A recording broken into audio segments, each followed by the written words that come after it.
Hello, तो आज આપણે વેજીટેબલ અપમ બનાવીશું। તેના માટે મેં સોજી, ચોખાનો લોટ, દહીં અથવા છાશ લઈ એનું બેટર બનાવી દીધું છે।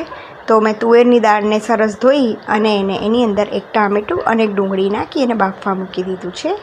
તો આપણે ચટણી માટે તેલ લઈશું, એમાં રઈ, જીરું અને લસણ અને ડુંગળી અને ટામેટું આ નાખી એને બરાબર શેકી લઈશું। સૂકા વઘારના મરચાં અને લીમડો નાખીશું અને બરાબર એને ફ્રાય કરી દઈશું।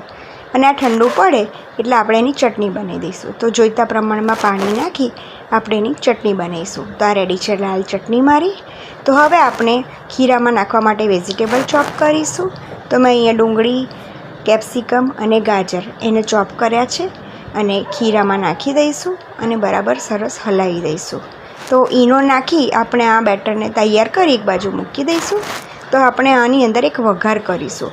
તો તેલમાં મેં જીરું, રઈ, અડદની દાળ, લીમડાના પાન નાખી ખીરામાં આ વઘાર નાખ્યો છે। આ વઘાર નાખવાથી અપમ સોફ્ટ બને છે।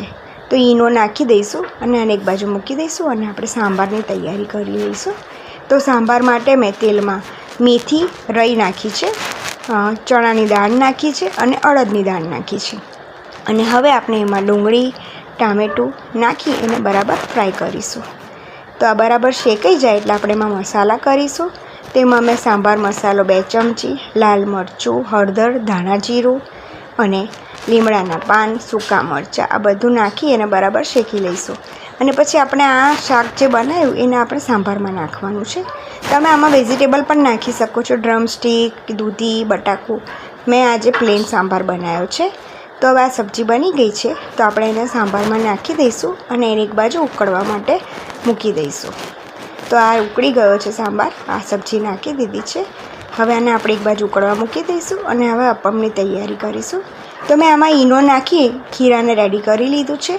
તો અપમનું જે પેન છે એને ગ્રીસ કરી લઈશું તેલથી અને હવે એક ચમચી ખીરું મૂકી અને ઉપર મેં સાંભાર મસાલો છાંટ્યો છે જેથી અપમ ટેસ્ટી લાગે।